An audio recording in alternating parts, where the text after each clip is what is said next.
Well, good morning, good afternoon, good evening. Whoever you are, wherever you are, whenever it is for you. For me, it is just past midnight on Tuesday, the 20th of January, 2026, which makes this the news and events for January 19th, day 1425 of Russia's war of aggression against the people of Ukraine. How do you do? I'm Peter Alexievich. Wait a minute, I'm going to get some Chloraseptic. I've got a little cold, can you tell?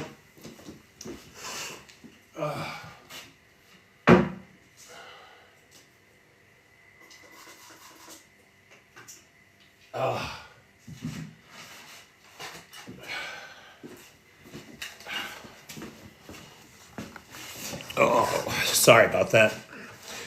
Yeah, the cold is down in my bones, I'll tell you. And I'm all congested and stuff. But guys, I got to tell you, today is, to me, it's about one of the most important discussions that we could possibly have throughout this entire war. I've got things here to talk about that I think, well, let's take a look at it. The peeps are coming in. How's everybody doing tonight? Anybody else got a cold from this weather, this winter? Hey, Nightshade. Hey, Anthony, Tommy, Tom. Hey, G2. Hey, Drew. Hey, Guard. Hey, Chrissy. Hey, Lars. Hey, Jan. Hey, Seawolf. Bjorn. Super User. Alice, good evening. Hey, Dan. Hey, Sarah. Thank you so much for your email today. I appreciated it. Indignazioni. Hey, Refurb. Renvox. Flip. My man. Hey, Ted. Ted, I quoted you today. I used Trumple Thinskin in a video, and I was laughing about it. Hey, Roy Daniels. Hey, Jan K. Hey, Debbie. Hey, Colin. Hey, Scotty. Hey, Pingu. Hey, Leo. Tisno. Coffin. Richard Ford, how do you do? Christian Magnuson, how do you do? Illuminated Core. Yeah, it's that time of year, Guard. What are we going to do? Hey, Paul. Hey, Eli. Not in Australia, Paul. Right, in Australia, it's like the height of summer. While for us up here in the northern hemisphere, it is the depth of winter. Hey, Andy. Hey, Richard Prexis. Hey, Eli. Hey, Sergey. So, guys, we got a couple things to start to talk about today that, in my opinion, are some of the most important and potentially penetrating, insightful facts that have come to light here today. So a couple things. The first thing is last night's drone strikes on Ukraine. 145 drones, 126 taken out. That's an 87% interception rate. It's great shooting for the guys. Remember, the Ukrainians now are producing 1,500 drone interceptors a day. And of course, they just got that big package of missiles. And so the air defense systems that didn't have any missiles now have them. The daffodils are blooming in the UK. Jeez Louise, that Gulf Stream really makes a difference, doesn't it? Hey, Carl. Hey, Jan. Oh, that reminds me. The sponsor of tonight's live wishes to remain anonymous. So this guy came out of nowhere. I've never seen him in a live. I've never read a single comment he's posted. And he did not want to be identified. So, okay. We got an anonymous sponsor tonight. I have no sponsors the rest of the week. So if anybody can sponsor a live, that would be very helpful to me as I prepare for my travel to my buddy's wedding, which I'm really looking forward to. You guys know I've been doing this now for almost 1,000 days, almost 3 years, and I've been here in Ukraine almost 3 years. And this will be the first real break I've had away from the country and the war. And it is right on schedule, boy, because... All right, well, let's talk about that in a minute. First things first, this is important. The GUR, the Ukraine's Military Intelligence Directorate, has reported that they have intercepted Russian reconnaissance drones doing reconnaissance on the power substations associated with the active power plants, the nuclear power plants here in Ukraine. So there are 3 active nuclear power plants currently providing energy to the grid. There's one out in Rivne, there's one down in the south, and then there's the Klemensky. And these 3 power plants provide really critical electricity right now, especially given that the Russians have hit 151 power substations, 11 hydroelectric plants, and 45 of Ukraine's thermal power plants since the start of the heating season. All up, it's 612 strikes against heating infrastructure and electricity infrastructure in Ukraine in the last year. Okay? Now, the Russians are so desperate that they're looking to hit, the Ukrainian military intelligence believes, they are looking to hit the power substations attached to the nuclear stations in order not to stop the backup power going to the reactors, which they have done in the past, which always drops the amount of electricity on the grid. But they are looking at hitting the lines that go out to the country, that provide the so necessary electrical power and heating for, 28 million Ukrainians or so, plus all the jerks like me that they let into the country. This is a real concern. It's a real concern because, of course, should they do it wrong, and they're the Russians, they're not going to do it right. These are all Soviet reactors, Raven. They're not going to do it right. If this should go wrong, this could really be a problem. This could really be a problem. So I wanted to start with that, but the critical thing today, and I cannot thank Steve Rosenberg, who is the BBC bureau chief in Moscow, for his incredible work. He has provided for us some of the most telling articles from the Russian newspapers today. And let me tell you something, they are all about Greenland.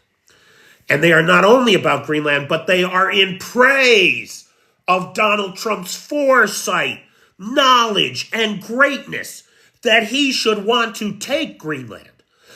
The Russians are all on board for this thing. And it is important that we all understand why.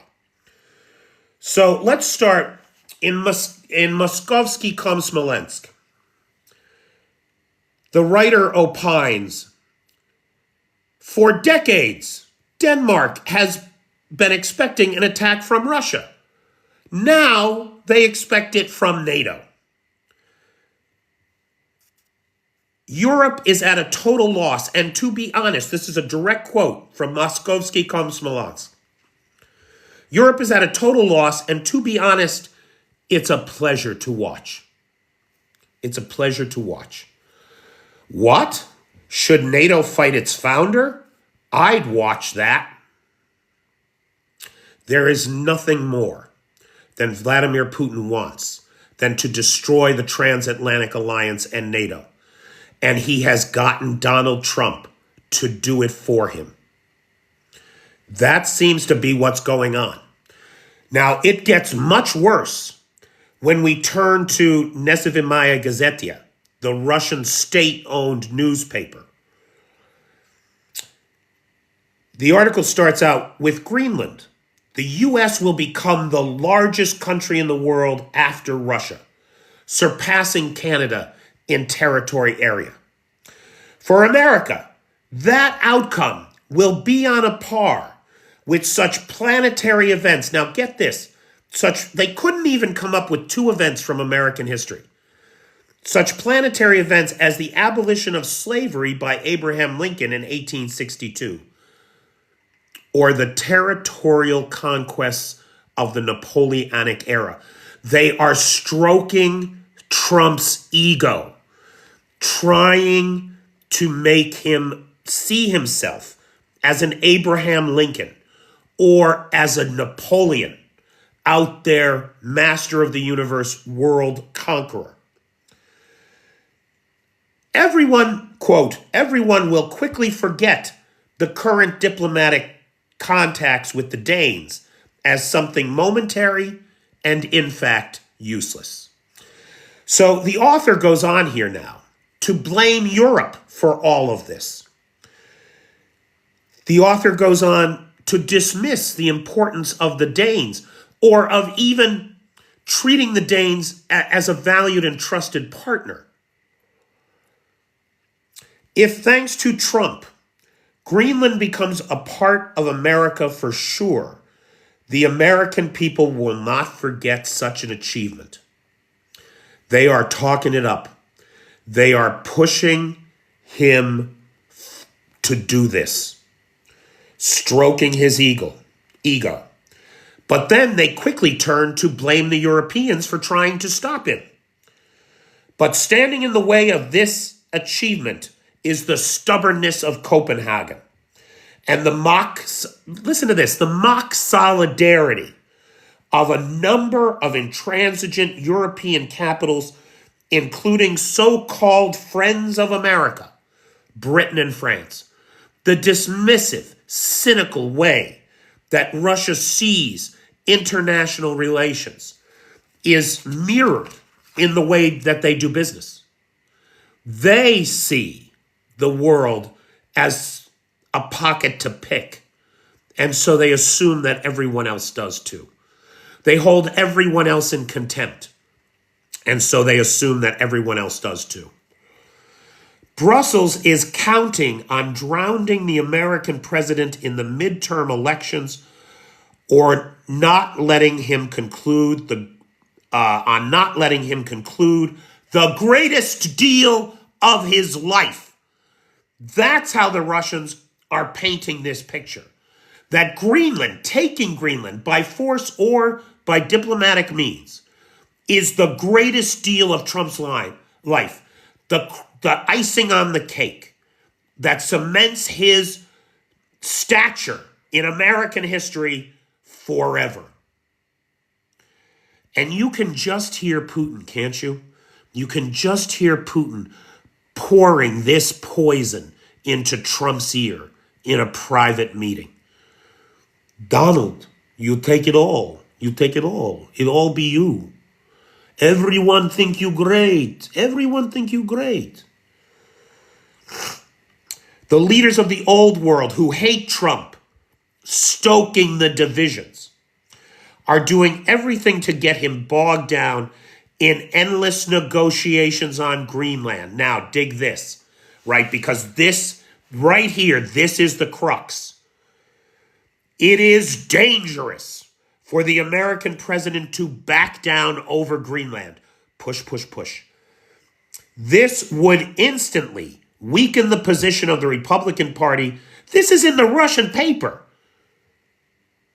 This will instantly weaken the Republican Party in upcoming congressional elections and most likely result in the White House's, what's left of it, opponents from the Democratic Party getting a majority on Capitol Hill with all of the ensuing consequences.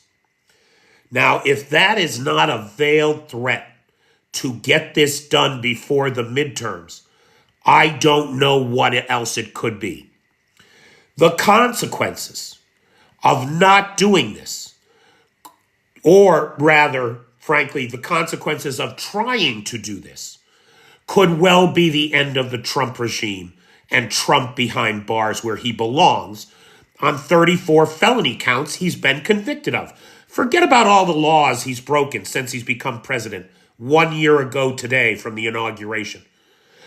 I know it seems impossible, but it is just 365 days since this nightmare was foisted on the world by either by an ignorant American electorate or through some shenanigans that involve the Russians, or a combination of both.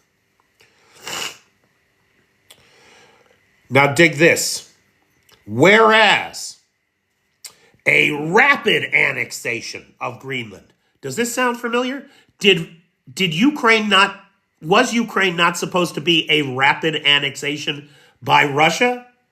You know it was. He's urging Trump to take the same ineffectual steps that he did. Steps that are literally bankrupting Russia and tearing it apart at the seams. If Trump achieves this goal, then the island of 60,000 would become the largest territorial acquisition by the U.S. in history. Wouldn't it be tremendous if the operations could be concluded by July 4th, 2026, in time for the 250th celebration of the signing of the Declaration of Independence? It would appear, to me anyway, I don't know what you think, but it would appear to me that Putin is telling Trump to get off his ass, take Greenland by July 4th, or at the very latest, before the midterm elections. It is obscene. It's obscene. Nezavismaya Gazetia, the Russian state-owned newspaper, printed every word I have just read to you today. They go on to explain why this is good for Russia. As the Kremlin celebrates, the focus is off Ukraine. Remember last week I quoted Ann Applebaum, who on Threads wrote, well, there it is. All of Europe is talking about Greenland, and Ukraine is forgotten. These bastards are getting what they want. They're getting what they want. So it takes the focus entirely off Ukraine. More importantly, it legitimizes the Kremlin's actions in Ukraine. It legitimizes the genocidal war of conquest that the Russian imperialists have been prosecuting here. And most importantly, military or forced action in Greenland will destroy NATO. A NATO member cannot attack another NATO member. That is the end of NATO. Not everybody is going to want to come to the defense of Greenland against the United States. Putin and Trump are counting on the fact that Europe is fractured and that nobody would want to fight the United States in order to do this shit. And God knows. Oh, it's insane, Robert. It's insane. It's all for the glory of one man's ego. And the son of a bitch sent a letter to the, I'm not sure, I apologize. Maybe one of the Norwegians knows. Was it the PM or the president of Norway? Do you have both? So he sent a letter, not a text, an actual letter to the Norwegian Prime Minister. Thank you, guys. To the Norwegian Prime Minister today, who has nothing to do with the Nobel Peace Prize, by the way, right? The Nobel Peace Prize is the Nobel Committee. They're a private institution. But it's like when he said he doesn't want Russia as a neighbor, and we're only 52 miles away from Russia. The guy can't read a map. The guy doesn't understand how anything works. So he sends this letter to the Norwegian PM, and he says, because you snubbed me on the Nobel Peace Prize, I am less interested in peace today. And I am considering other options. We must have Greenland. So the guy is doubling down. The guy is doubling down in the most insane ways. He must be under extraordinary pressure from Moscow. Moscow must have convinced him that they are ready to fire their nukes over Ukraine. Well, Jimbo, there's some debate about that, but okay. Even let's say that's true. One of the campaign promises that he ran on was no more foreign wars, no more foreign intervention, and that's all he's doing. Now, in Komsomolets Pravda, there was a very similar article, but it brings more color to this. The U.S., now get this, the U.S. president dreams of color revolutions in the old world. Washington policy. This is the Russian paper talking about Washington policy will be to bring about a change of power not in Russia and Belarus, who, by the way, Trump just invited to his new, Timo UN Gaza peace project at the cost of $1 billion apiece. And Orban is said to have accepted. France refused.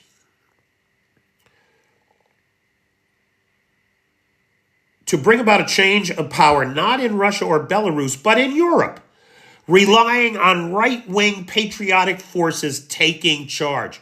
We all know about J.D. Vance and Elon Musk's relationship with the AfD in Germany. I forget the name of Marine Le Pen's party in France. Does anybody remember the name of Marine Le Pen's party in France? It just went right out of my head. But both of these groups, these far-right groups that should be Trump-aligned, have said very clearly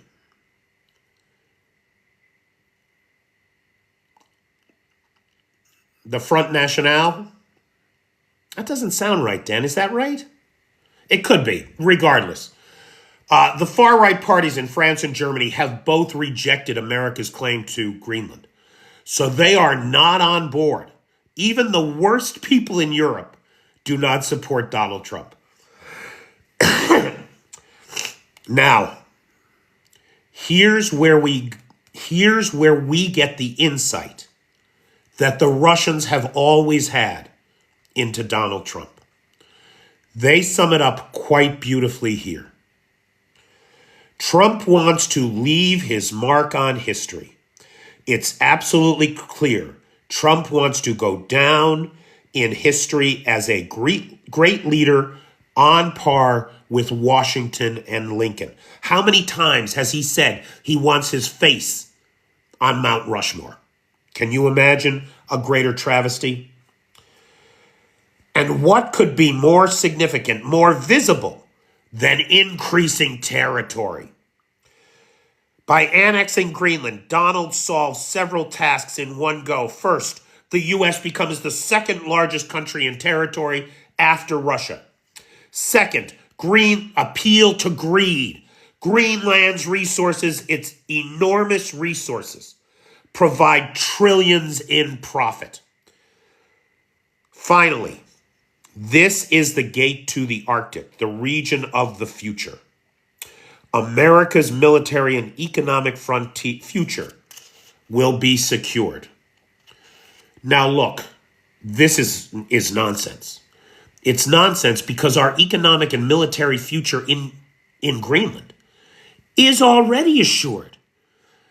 We've closed 30 outposts and military bases over the last 50 years in Greenland. If we needed more men in Greenland, we could put them there tomorrow. The Danes are happy to talk to us. The Greenlanders are happy to talk to us about the exploitation of mineral resources there and profit-sharing agreements. Why would we grab it all? Because just like his bullshit peace party for Gaza, that's got $1 billion entry fee, Trump is looking to grift everything for himself.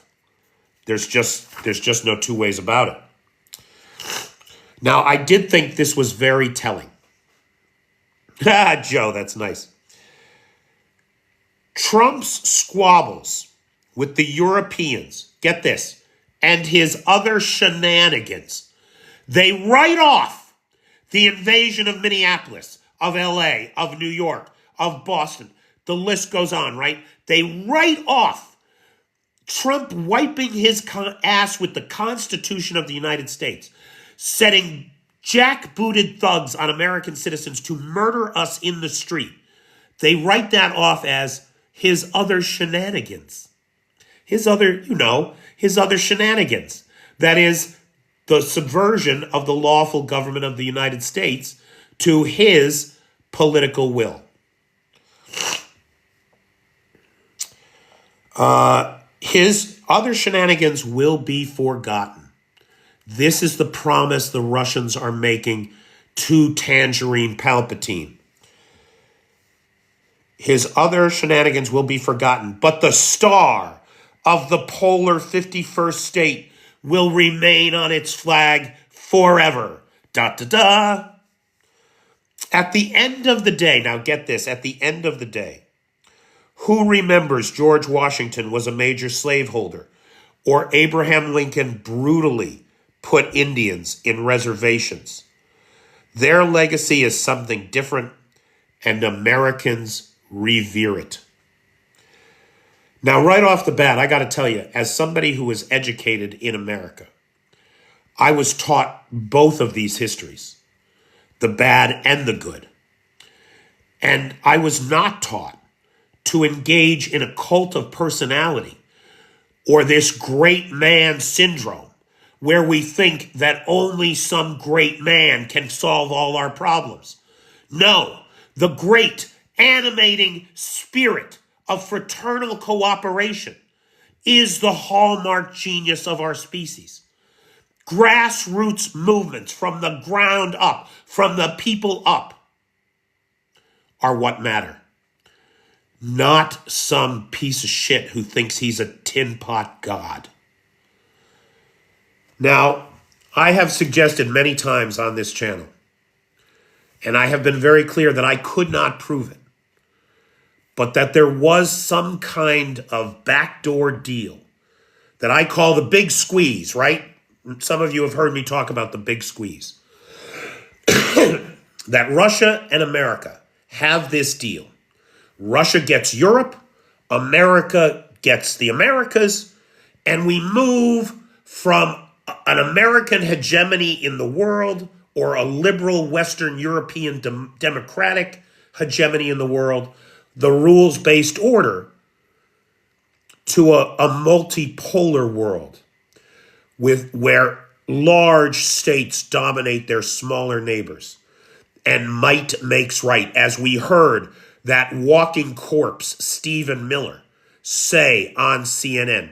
China gets Asia, right? That's the Israelis get to grab everything of Palestine they can, and the Arabs or the Saudis exert as much control as they can over the OPEC nations. That's the multipolar world. Now, Chris says there, I am so depressed.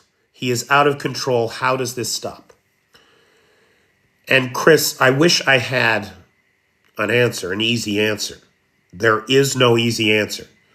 Trump has been in office only 1 year, and he has bullied and cajoled and cowed the courts and Congress and the media and everybody he could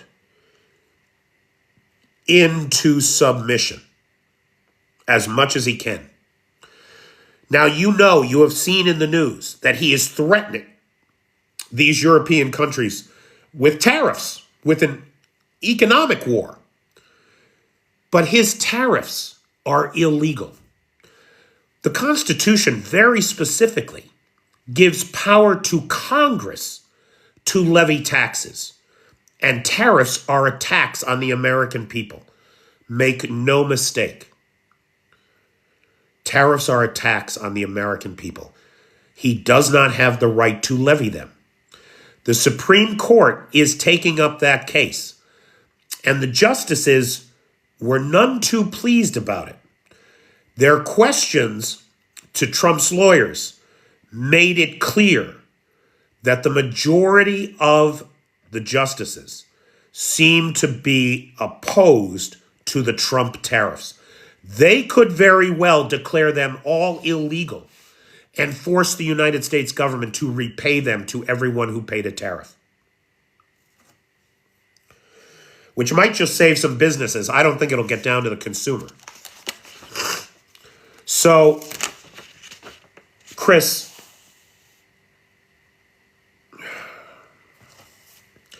watching this unfold, I assure you, there is no one's heart that is more broken than mine. Nobody. I mean, I came here because I believe in democracy. I am opposed to everything Vladimir Putin is and stands for.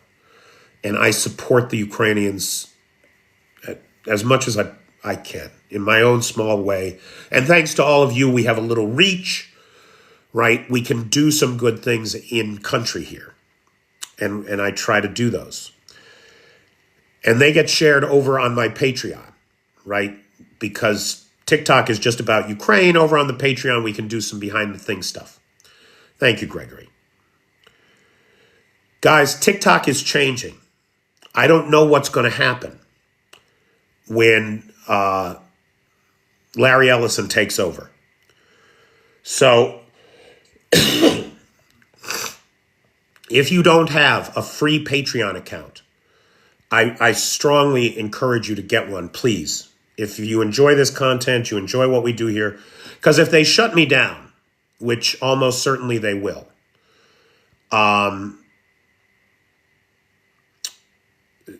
then that'll be a place to touch base. And I'll be posting all the content that I normally put here for a broad audience. I'll be putting on Patreon. Well, Tina Marie, I think that what'll happen is if that happens, right, if I lose access to all my European and Asian folks and Australian folks and etc., African folks, if that happens, I will probably create a brand new TikTok in the European TikTok app. I have a Ukrainian phone. It should not be a problem, right?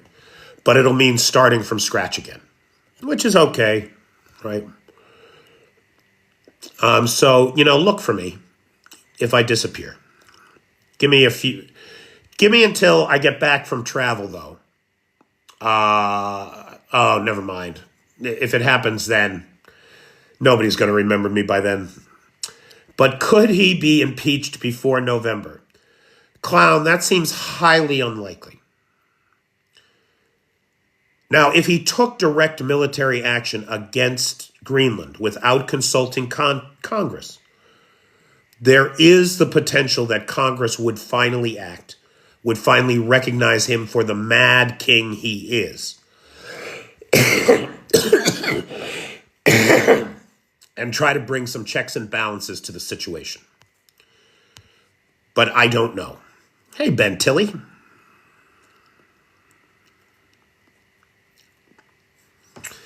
Well, Richard, then my American account will be in America, and then I'll have to create a separate European account in America. That's all.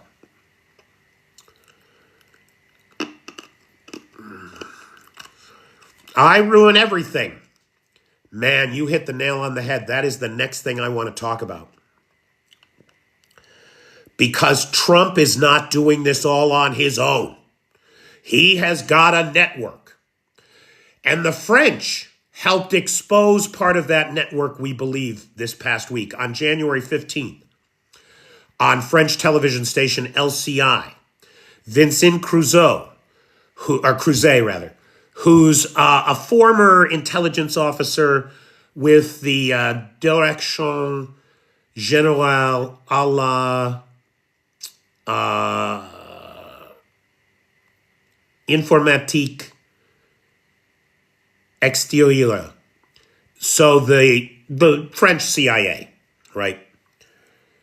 This guy goes on French TV and says, hey, guys, France, we've been doing a lot of intelligence for the Ukrainians.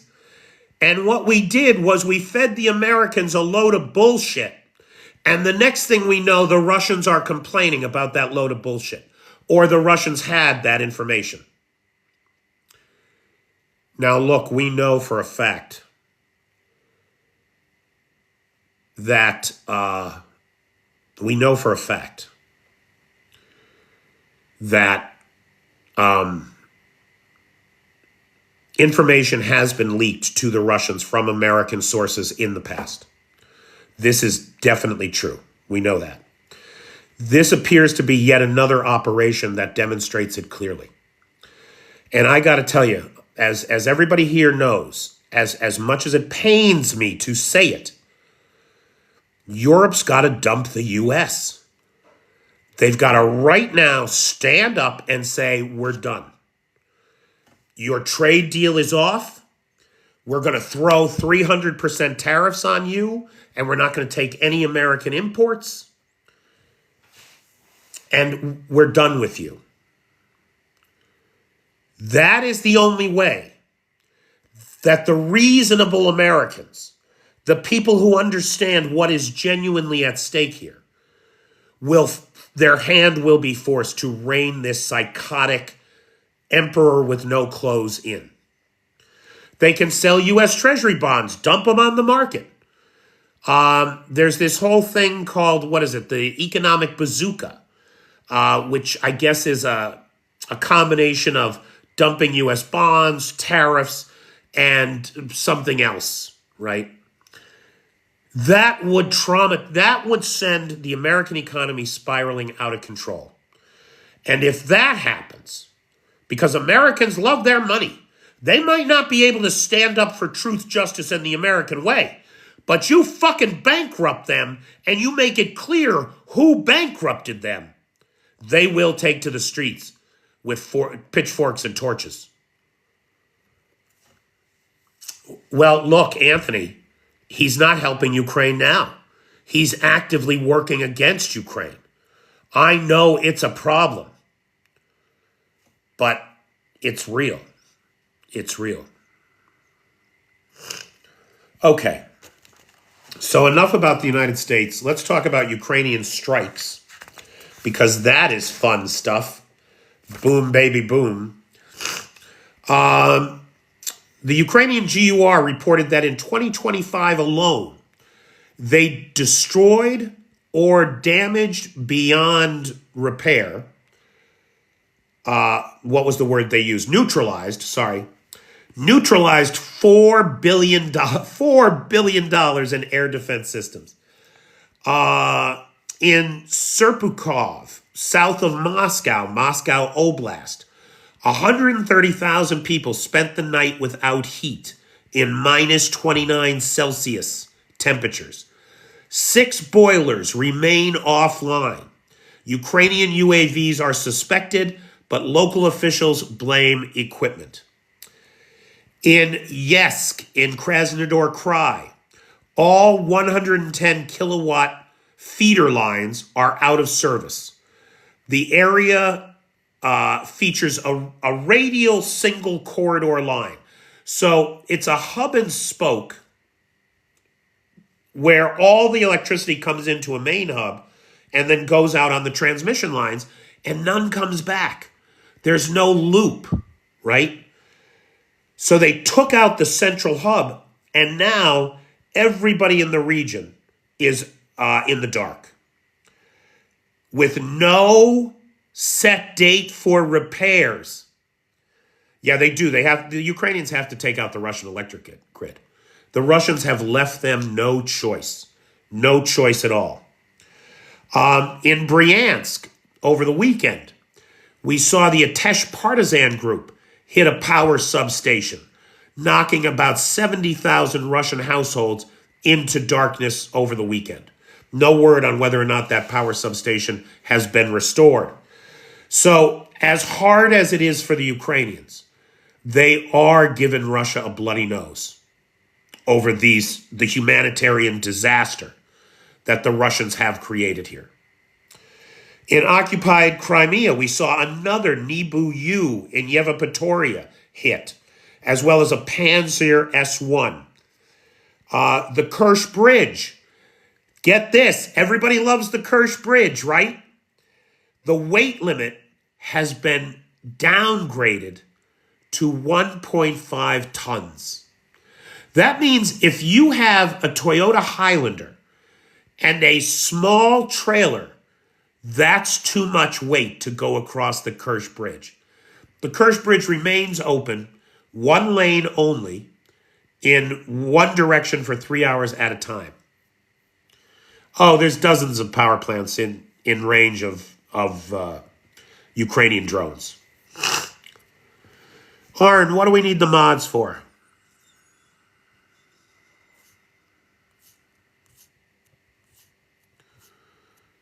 What do we need the mods for?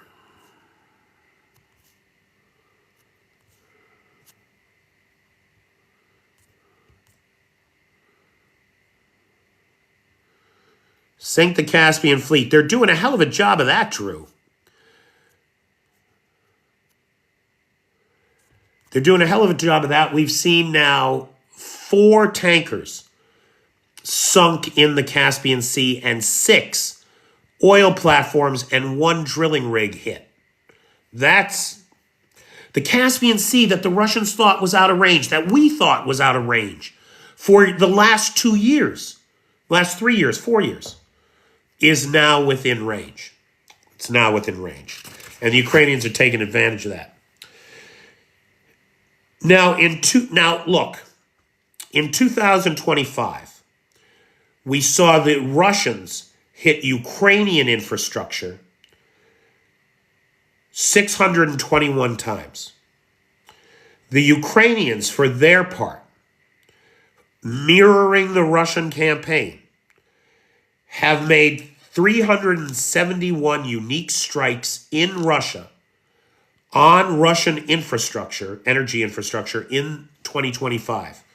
They include 28 oil depots, 88 refinery hits, 16 air base hits, and 30 power substations. Now, that was just in 2025. Since the start of 2026, we have impressive hits, like all those hits I just read you, against infrastructure inside Russia. And there are more coming. Because what we are seeing is a world in which the Ukrainians evolve first from the drone war, the low altitude airspace that they have come to own, to the missile war. As Ukraine ramps up its domestic missile production, we are increasingly getting videos and statements from the GUR about missile strikes inside Russia. For example, the GUR reported that the missile strike on the Atlant drone factory in Taganrog was a Neptune missile. And boy, you can fucking tell. There's 6 buildings in this factory. One of them is gone. According to the Ukrainian main military intelligence directorate, it was the final production lines for the Orion drone that is made there and the Molina drone. Now, the Molina drone, shutting that down is very important because you guys all know about the human safari in Kherson the last 2 years, right?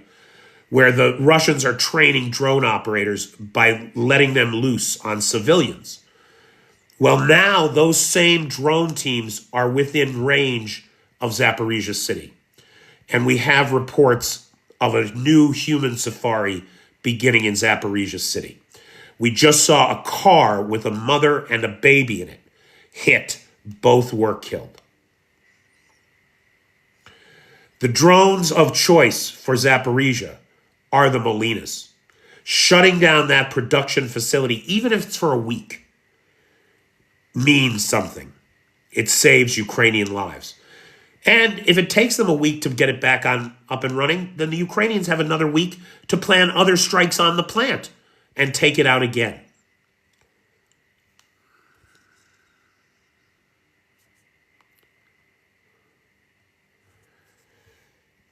Now, where else did we see a major missile strike inside Russia?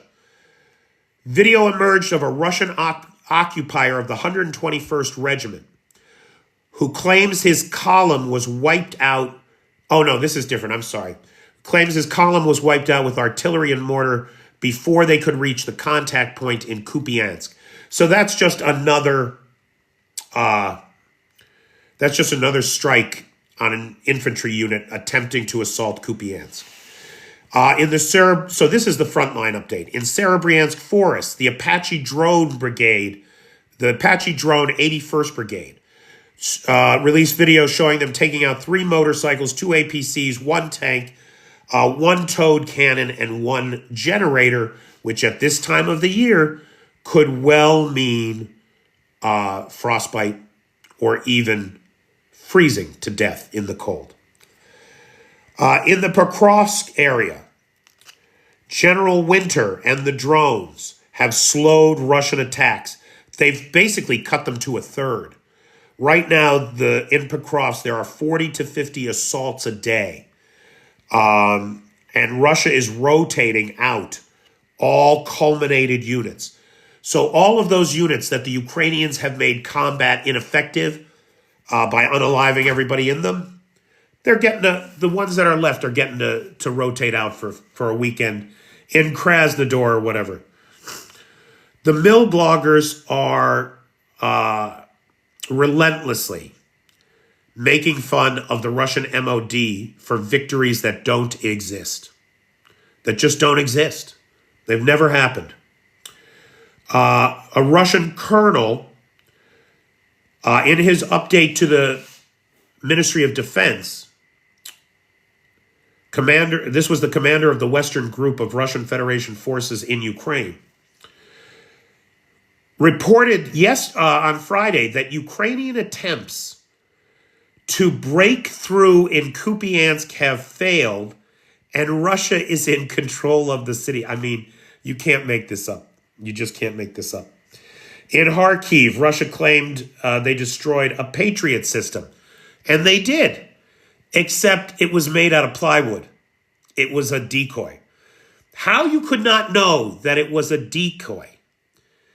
That 20 feet of snow thing, I don't know that any of that is true, Nanopam. It all looks like AI to me. But it was a decoy. And how you couldn't know it was a decoy is beyond me. Like, I'm an idiot, right? I don't know anything about the military. I took one look at this Patriot system standing in the middle of a field with no tire tracks in the snow around it, no antennae, no radar dish. And I thought, well, that's not a thing. That can't be a thing. But anyway, they spent some very expensive missiles to destroy it. That other big missile strike was against a command HQ in Huliopol. A Russian soldier, or in the Huliopol direction, probably about 6 or 7 kilometers behind the front line. The soldier videotapes the scene of destruction. This is a Russian soldier. He shows us this enormous pit where the missile has hit, right? The missile missed its target. The command center building was next door. The missile missed its target, but the building is destroyed. And according to the Russian soldier, they took significant losses. Or to quote him directly, it tore a lot of guys apart. Now, because the size of the crater is so big, because it missed the target, but still destroyed the target, analysts online are saying that it was likely a Flamingo missile. Now, we don't know that yet. Could be another experimental Ukrainian missile we don't know about. But in all likelihood, this was a Flamingo flying south for the winter and taking the souls of... It was debris, Arna. It was drone debris that fell and created a fire on the territory of the HQ, unaliving everybody that was inside. Sorry about that. So we're seeing the evolution of the Ukrainian armed forces from the drone war, which they have basically won, to now the missile war, which they couldn't compete in before. But I believe that we are going to see some incredible competition coming up here. Go for what it appears to have been just one. Everybody knows, this is a great little trivia fact here, a flock of flamingos is called a flamboyance. So we are hoping to see flamboyances of flamingos flying, which is just fun to say. Okay, so again, big thanks to our anonymous sponsor. Guys, I have no sponsors this week. If anybody can sponsor live, it would be appreciated. Now, big thanks to Lars, who has the Discord server, Nightshade, who has the Peter's Peeps group on the Book of Faces, and, of course, to the best moderator team on the Tickety Talk, Feisty, Maddie, Roy, and Travis. Thank you, guys. Guys, we don't know what's going to happen with TikTok, especially for my European friends and friends outside the United States. Please, if you haven't gotten a Patreon account, even a free one, just get a free one so that we can stay in touch. Because wherever I go or whatever I do, you will be the base. And so I hope that we can engage there. Okay, questions, comments, points of observation. Oh, I'm terrible, Clive. I'm so sick. All day long, it's been chills, sweats. My nose is super congested. It's terrible. Yeah, Maddie, I've heard that. I don't have a Substack, Leo, which is a problem. You know, I never write anything down. I always, well, that's not true, obviously. I write a lot of shit down. But only when I want to quote somebody or just as points that I want to remember. Oh, please don't say that, Kathleen. I really have travel coming up soon, and I cannot be ill for that. But my limbs are definitely... let's not talk about this. Enough of this. I should have had a cup of tea. But I didn't. Thanks, Maddie. I am, Arn. I am.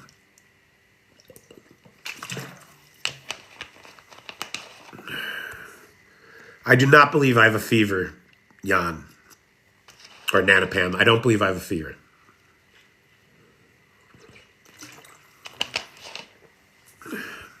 Lemon tea. I thought you were going to suggest lemonade.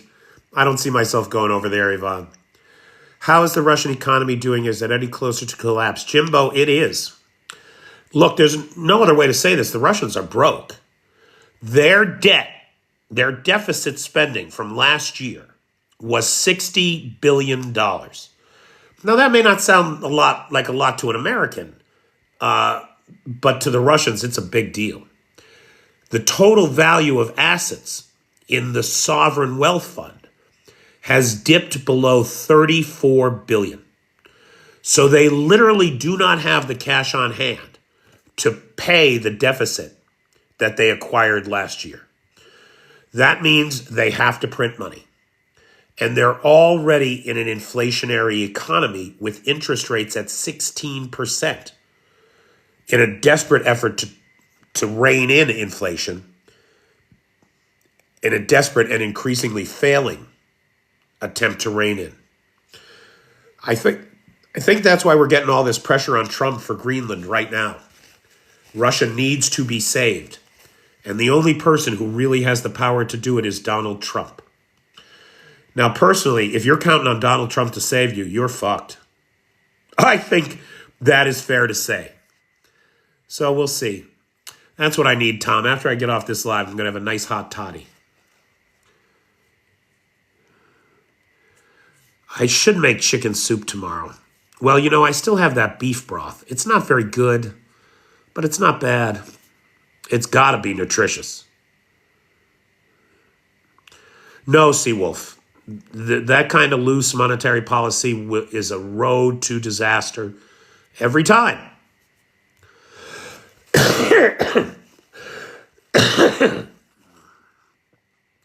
2 or 3 more days till lentils? I don't know what that means.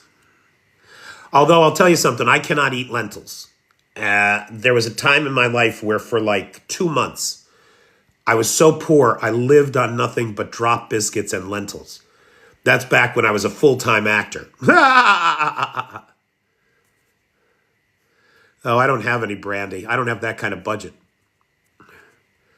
ICE struck a construction site in Scottsdale last week. A lot of people to be deported. Lent? Nobody's lent me anything. Oh, you add lentils to your brone broth. Well, you would have to, because if you ate nothing but lentils, you would die of starvation. They're not a great crop. They're terrible to grow. Husking them is a bitch. Trump doesn't give a shit about anything. I am a United States citizen, which is why I feel that I can say whatever I want. Because we have a little thing called the First Amendment.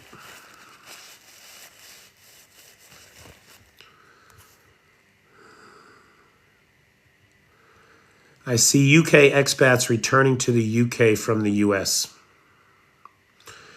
I mean, Seawolf, any sane person wants to get out of there before it all goes to shit.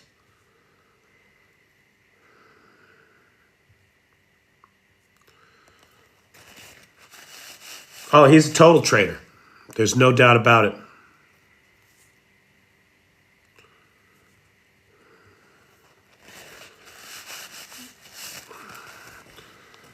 Every time that ICE steps out the door and interacts with an American citizen, they violate the Fourth Amendment of the Constitution, which protects Americans from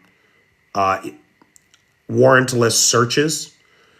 And you have Donald Trump and Stephen Miller and Kristi Noem telling them, you don't need warrants. You just go in.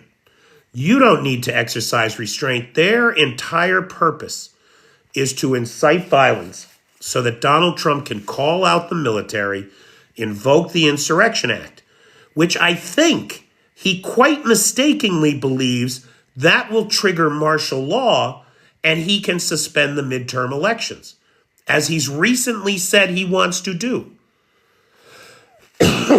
Exactly. My dream is not for sale. A country is not a company. This is why you don't want rapacious, narcissistic businessmen who have failed, by the way, and bankrupted casinos, plural, in charge of your economy. Because the only pocketbook he cares about is his own.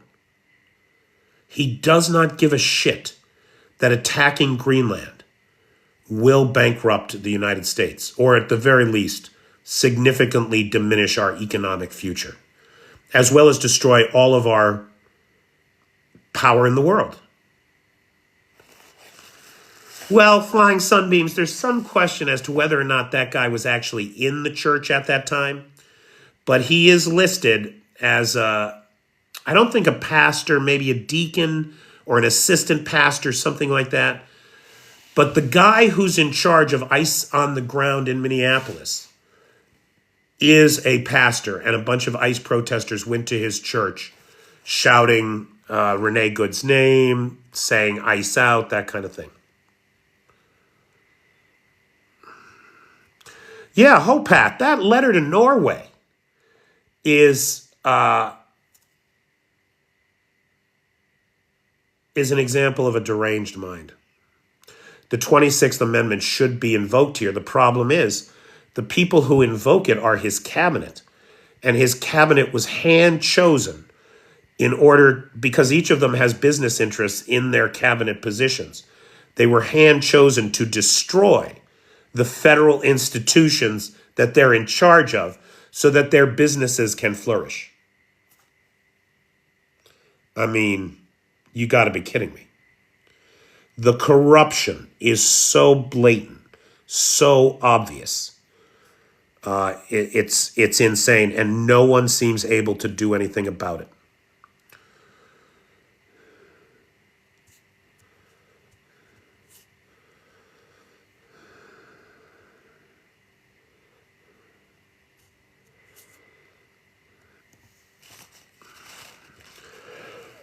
Oh, Linda McMahon is the worst.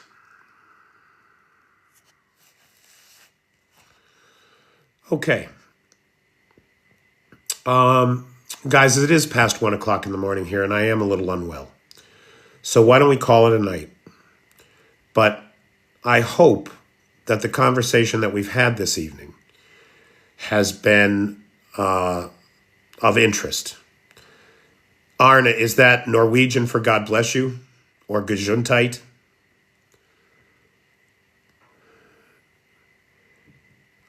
So,